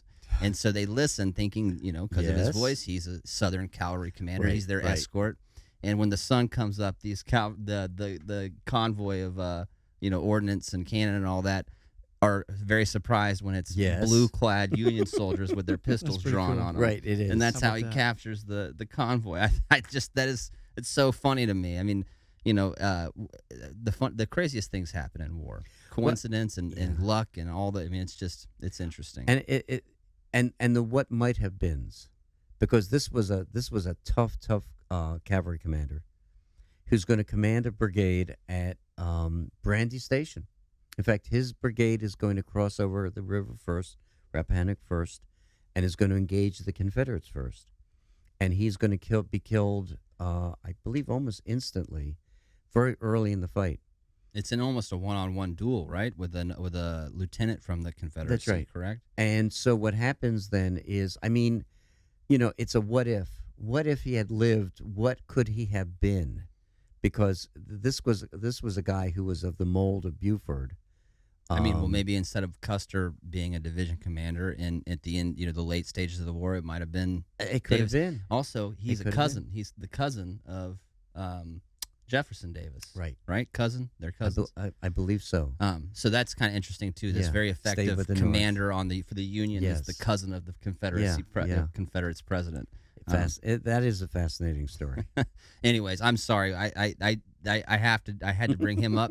That story is just No, gets it's a me. good story. So now we've kind of set the stage. So is talking about the 16th. Okay. And Lee, Lee taking up a position there at Antietam and deciding that's where they're going to stand, and then the Union Army making its way over there. Well, let's go back a day. Let's go to the 15th. Okay. So on the 15th, remember, Lee's 3 divisions that were up on the heights trying to stop the main Yankee army from getting across, they're going to head over to Keedysville. And Keedysville is where Lee thinks he's going to wait for Stonewall Jackson to come, because he hears on the morning of the 15th that Harper's Ferry has fallen. And he realizes Keedysville, which is just outside of Sharpsburg, maybe 3-4 miles, is not a good defensive area. And so, but he talks about in a high meadow, he sees in the distance Sharpsburg and the area around Sharpsburg. He says, that's it. That's where I want to be. And he's going to say these guys who have marched all night, we have to continue marching, and they're going to march over to Sharpsburg. They're going to cross the Antietam Creek, and they're going to start taking position there. And there are 3 reasons he talks about why this was such a good spot for him. Number 1, he liked the road system, Because if you're standing on the battlefield, and Laura probably did this with you, behind the visitor center, you can see Hagerstown Pike. And it goes right to Hagerstown, 15 miles away. And about 5 miles beyond that, it's Pennsylvania. Mhm. And it's macadam. Crushed stone, boom. So you can move fast. He can move very fast. Yep. If he has to retreat, there's a main road going through Sharpsburg right to the Potomac River, Shepherdstown, Mhm. where he can retreat. There's a ford there. So he likes the roads, number one. Number two, lots of high ground. He likes the high ground, and he's going to place his, it's called artillery hell because, one, the area is so open. You go there now and you see lots of trees. There weren't lots of trees back then, except in West Woods, East Woods, North Woods, etc. But he's going to put a lot of cannon on a lot of those hills. And number three, he likes Antietam Creek because McClellan will let his men sleep that evening, but on the afternoon of the next day, the 15th, they will form on the opposite side of Antietam. So you got this creek. It's a barrier. Between- They have to it's get a across barrier. a choke point, and That's right. so they can, just talking strategy here for the average listener that's not Yes. super into military strategy. The idea behind that thought process is that as McClellan's coming across, he's getting his army across little bits at a time because you can only move so many people across the various crossing points over the Antietam But Creek. that's the key, that there aren't very many crossing points at Right. all. You got the There's- upper bridge, you got a couple fords, middle bridge, lower bridge, other fords. And what Lee's saying is, I don't have to defend that whole area, I just gotta just get those these. choke points. And engaging those units as they're coming across one at a time, there's a greater chance of you Yes. defeating them with your smaller numbers. It's very much the Thermopylae thought process, Yes. right? Make your smaller numbers work to your advantage. Indeed. And It sounded that's- good in theory. Yes, yeah.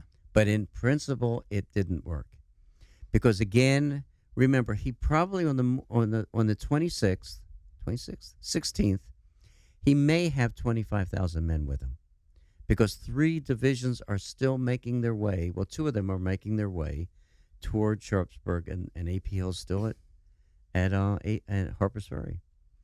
And so he quickly realizes, I can't defend all these choke points. I can defend the lower bridge, to some degree the middle bridge, but the upper bridge he can't.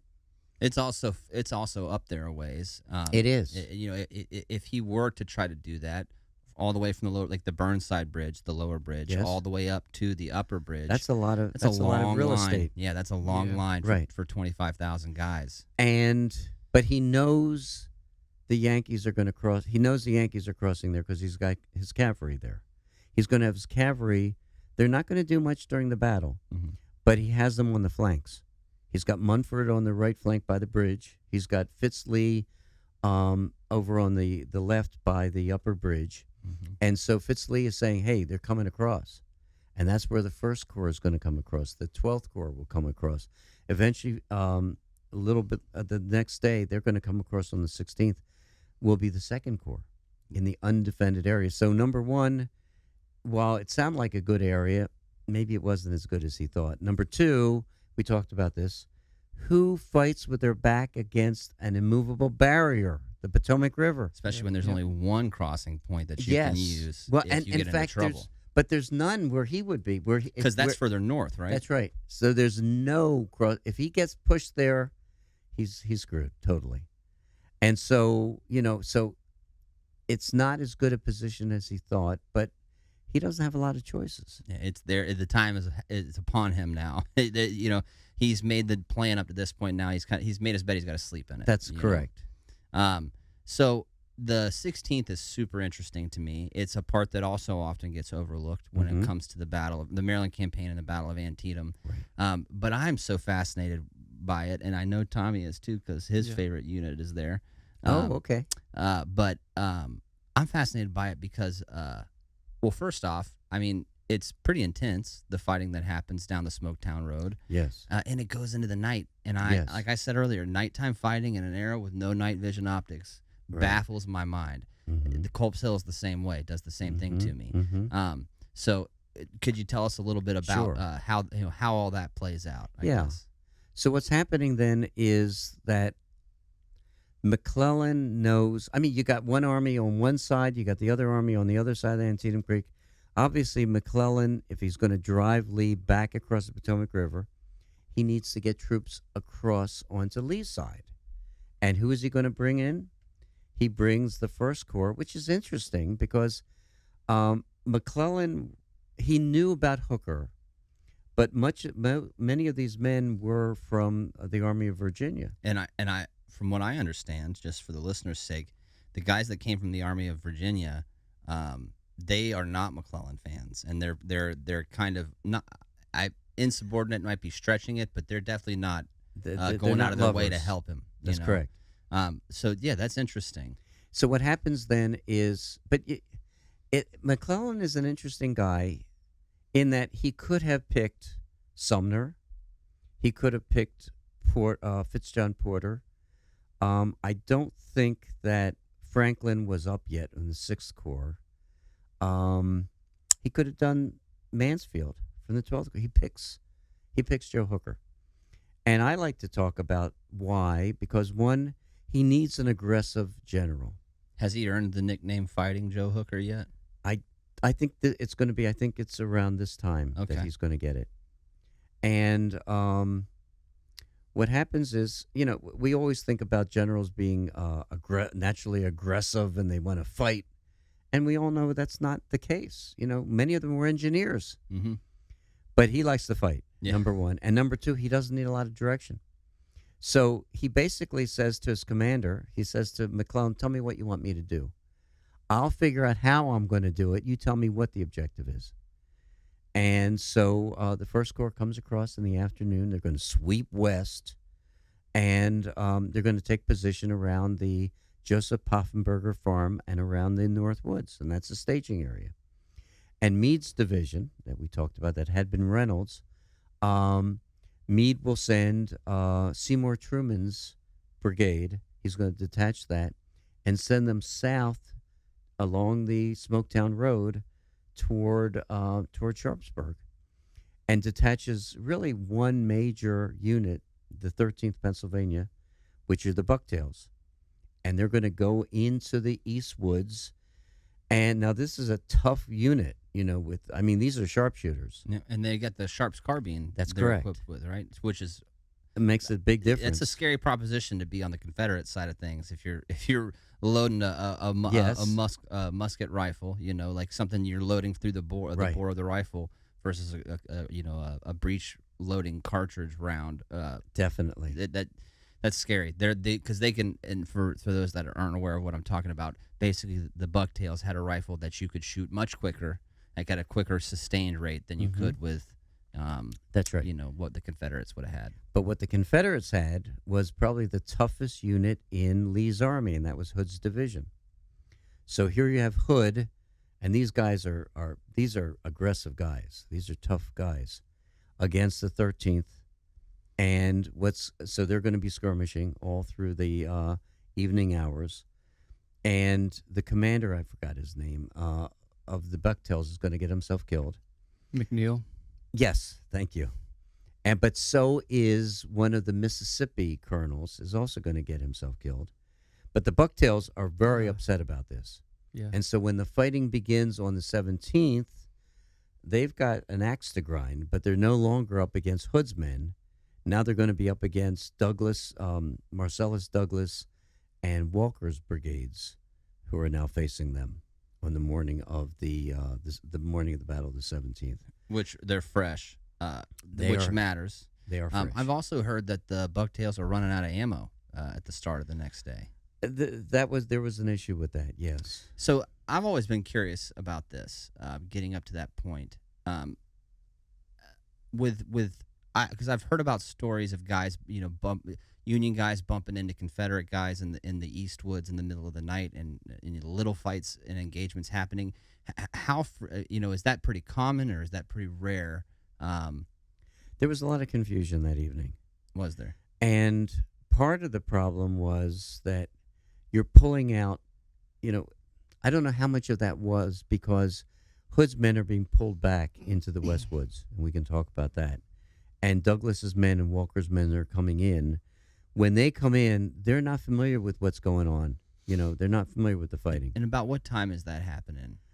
That's probably going to happen maybe 10 o'clock in the evening. Maybe. Okay, so they're going to be Douglas and Walker's guys are going to be out there in that field just to the east of the West Woods and in the west of the East Woods, right there below the cornfield. They're going to be in that field That's correct. for quite a few hours before yeah. stuff starts Yeah. happening. That's actually, that's interesting because I would imagine they are almost lulled into a false sense of like security. We've been here for this long. We haven't seen any Yankees yet. We should, That's right. should be all right. And then you wake up in the morning and they're right there. Although I think they knew about the skirmishing that was going on. But when you come into a new area at nighttime, and this is Yeah. even from my experience in Afghanistan and Iraq, when you're coming into a new area at nighttime, you can know about things that happened, but first off, you can't see that well to begin with. That's true. And if you've never been over there before, really, you don't know the lay of the land, and you don't know, you don't know where the fighting was actually. You heard it was over here, That's but where true. exactly? So there could have been this they're out there somewhere. I Right. don't know how far away, but in the morning they're right there. I mean, Right they're there. they're Oh, right in yeah. front of each other. Right there. That would be a rude awakening as no the question sun's about coming it. up. That'd be very, very scary. Yes. The The difference, though, is on the 17th, Truman Seymour is going to bring up his other regiments from the Pennsylvania Reserves. They're not nearly as effective. And there's confusion in those East Woods. And some units are falling back sooner than they should have. It was kind of a mess what's going on in the East Woods. And eventually the entire brigade is going to fall back.